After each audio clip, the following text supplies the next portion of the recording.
Oke teman-teman, setelah sekian lama kita menunggu ya, akhirnya apa yang kita nanti-nantikan selama ini datang juga. Yaps, Garuda Calling is back.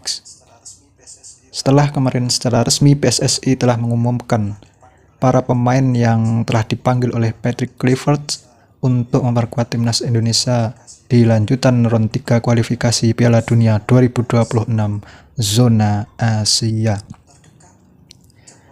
Terdekat jadwal timnas Indonesia di bulan ini yaitu menghadapi The Socceroos pada tanggal 20 Maret mendatang di Sydney, Australia tentunya ya.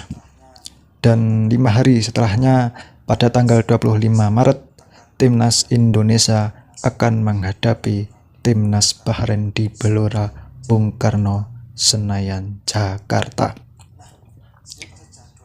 Nah, siapa saja 27 pemain yang telah dipanggil oleh Patrick Kluivert tersebut? Seperti biasa, sebelum ke pembahasan, jangan lupa like, subscribe, dan tekan tombol loncengnya agar tidak ketinggalan video-video terbaru selanjutnya. Oke, sesuai dengan postingan dari akun Instagram dari PSSI kemarin ya, ada sebanyak 27 pemain yang telah resmi dipanggil oleh Patrick Kluivert. Saya bacakan satu persatu ya. Di sini mulai dari penjaga gawang. Di penjaga gawang, di sini ada Martin Paes yang bermain di FC Dallas. Kemudian ada Hernando Ari bermain di Persebaya Surabaya. Ada Nadeo Argawinata dari Borneo.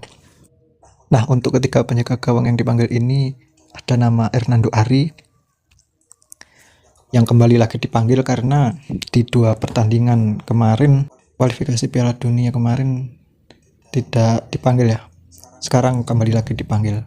Kemudian Nadeo Argawinata juga kembali dipanggil lagi. Kemungkinan Martin Paes tetap menjadi pilihan utama. Untuk di posisi defender atau pertahanan, di sini ada Jai Inses Venezia, kemudian Rizky Ridho Persija Jakarta, ada nama Kelvin Verdong di Nijmegen, ada Pratama Arhan yang bermain di Bangkok United, dan juga ada Muhammad Ferrari dari Persija Jakarta, ada nama Jordi Amat yang bermain di JDT, ada Mes Hilhers yang bermain di FC Twente di Eredivisie, ada Sandy Walsh yang bermain di Yokohama Marinos, ada Sain Patinama bermain di KAS Eupen, ada nama Justin Hubner yang bermain di Wolverhampton, ada Nathan Joaon yang bermain di Swansea, ada Eliano Reinders yang bermain di Zwolle, dan juga ada nama Kevin Dijk yang bermain di Copenhagen. Nah, ini untuk para defenders atau pertahanan ya, baik tengah atau back kiri atau dan juga back kanan. Kemudian kita lanjut ke pemain tengah. Di sini Patrick Kluivert memanggil seorang Tom Haye yang sudah menjadi langganan untuk timnas Indonesia ya di beberapa pertandingan di kualifikasi ini. Kemudian ada Ricky Kabuaya, Ivar Jenner, Egy Maulana Fikri, Marcelino Ferdinand yang saat ini bermain di Oxford di Liga Inggris kasta kedua ya. Nah, di ini tengah ini tidak ada banyak perubahan. Nanti di lini tengah ada bisa memainkan seorang Jordi Amat dan juga Nathan Joaon bisa diposisikan di lini tengah. Kemudian untuk lini depan, di sini ada nama Ragnar Uratmangun yang bermain di Dender. Kemudian ada Rafael Struijk yang bermain di Brisbane Roar. Kemudian ada Hoki Caraka yang bermain di PSS Sleman. Ada nama Ramadan Sananta yang bermain di Persis Solo. Kemudian ada Ole Romeni yang bermain di Oxford. Dan juga ada, nah ini ada nama baru yaitu Septian Bagaskara yang bermain di Dewa United. Nah, Septian Bagaskara ini adalah pemain baru ya, yang sebelumnya belum pernah dipanggil di timnas Indonesia. Ini salah satu pemain depan ya, yang saat ini memperkuat Dewa United. Kalau tidak salah, sejauh ini di Liga 1 sudah mencatatkan 7 gol dan 1 assist. Ya, ini menjadi sebuah opsi tambahan di lini serang ketika nanti seorang Ragnar absen, dan juga bisa diperkuat tambahan striker baru yaitu Ole Rumeni.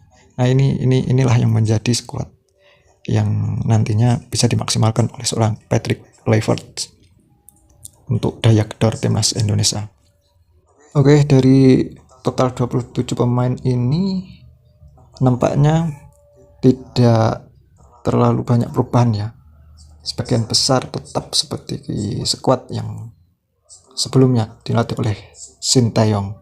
Cuma ada beberapa sedikit pemain tambahannya seperti Septian Bagaskara yang ini merupakan pemain yang baru dipanggil ke timnas Indonesia.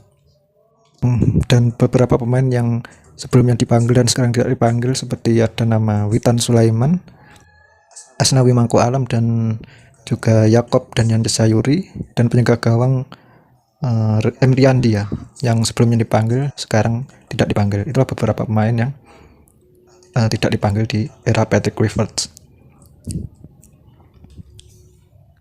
Selain nama-nama tersebut, tentunya sebagian besar sama ya, sebagian besar sama skuad yang digunakan sebelumnya dan pemain yang dipanggil untuk sekarang. Secara skuad secara umum sama, cuma ada beberapa pemain yang memang belum dipanggil lagi.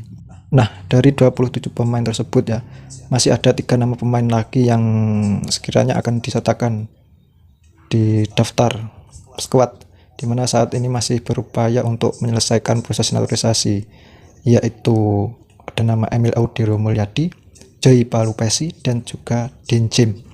Ketiga nama tersebut akan disertakan ketika prosesnya sudah selesai ya tentunya. Nah, menarik ini ya, ada 27 pemain plus tambahan 3 pemain ini, jadi total menjadi 30 pemain. Kalau kita lihat di aturan FIFA yang terbaru ya, bahwa jumlah pemain yang bisa didaftarkan untuk memperkuat timnas di kualifikasi Piala Dunia ini maksimal kalau tidak salah 26 atau 27 gitu ya pemain. Kalau salah bisa dikoreksi. Berarti ada sekitar 3 atau 4 pemain yang nantinya dicoret ya teman-teman. Nah, jika Emil Audiro, Joy Palupesi, dan juga Dean Jim ini proses naturalisasinya selesai dan bisa memperkuat timnas Indonesia, maka bukan tidak mungkin dari 27 pemain yang sudah dirilis tadi, beberapa pemain akan dicoret ya untuk diisi oleh ketiga pemain naturalisasi tersebut. Nah, menarik ya teman-teman. Siapakah yang akan dicoret? Karena memang ketiga pemain tersebut menurut saya sudah pasti akan masuk daftar skuad ya. Karena ketiga pemain ini disiapkan untuk menambah kekuatan dan mengantisipasi tentunya kemungkinan yang terjadi. Seperti misalnya adalah ketika Martin Paes ya saat ini sudah mengoleksi 1 kartu kuning. Jika melawan Australia Martin Paes terkena kartu kuning lagi, tentunya akan sangat berbahaya bagi timnas Indonesia. Melihat laga selanjutnya yaitu melawan Bahrain, di mana laga ini kita harus meraih 3 poin tentunya. Nah, disitulah peran daripada Emil Audiro menurut saya sangat dibutuhkan ya untuk mengcover seorang Martin Paes jika di laga selanjutnya tidak bisa bermain. Karena memang Emil Audiro ini ya, menurut saya sangat sepadan sekali untuk menggantikan seorang Martin Paes jika memang nanti Martin Paes ada kendala baik terkena kartu kuning maupun cedera. Nah, kemudian untuk seorang Joy Palupesi ini bisa jadi nanti menjadi sebuah pilar di lini tengah ya, karena memang di lini tengah kita saya rasa masih kurang. Kita masih butuh seorang sosok petarung ya di sana. Nah, Joy Palupesi inilah yang saat ini menurut saya cocok untuk mengisi posisi tersebut, karena memang pemain incaran PSSI Jairo Redwells masih belum bisa didatangkan. Nah, dan seorang Dean James yang nantinya bisa mengisi di posisi back kiri ataupun sayap kiri, karena memang Ragnar Uratmangun ya di posisi sayap kiri ini harus absen ya ketika nanti melawan Australia. Nah, disitulah peran seorang Dean James diharapkan bisa jadi dimainkan untuk di posisi tersebut yang ditempati oleh Ragnar Uratmangun, ataupun bisa bergantian nanti dengan Kevin Verdong yang mengisi di back kiri, atau bisa dimainkan secara bersama-samaan ketika Kevin Verdong mengisi di back kiri dan Dean James bisa dimainkan di posisi sayap kiri. Oke teman-teman, dari squad yang telah dipanggil oleh Patrick Kluivert tadi, harapan kita ya semoga para pemain yang dipanggil perform semua, dan sampai hari H nanti pemain benar-benar fit dan siap untuk dimainkan. Dan tentunya dengan pelatih baru, harapan kita semua adalah para pemain bisa beradaptasi dengan baik di bawah pelatih Patrick Kluivert dan asisten pelatih Alex Pastoor serta Danny Lansat. Harapannya yaitu lawan Australia jangan sampai kalah ya. Kalau bisa jangan sampai kalah. Meraih 1 poin sudah bagus ya. Meraih 1 poin sudah sangat bagus ya menurut saya. Apalagi dapat 3 poin. Nah, peluang lolos langsung ke Piala Dunia akan terbuka lebar. Dengan catatan kita sapu bersih melawan Bahrain dan Cina di kandang nanti. Oke teman-teman, itulah para pemain yang telah resmi dipanggil oleh Patrick Kluivert untuk menghadapi Australia dan Bahrain nanti. So, bagaimana menurut kalian? Tulis di kolom komentar. Bye.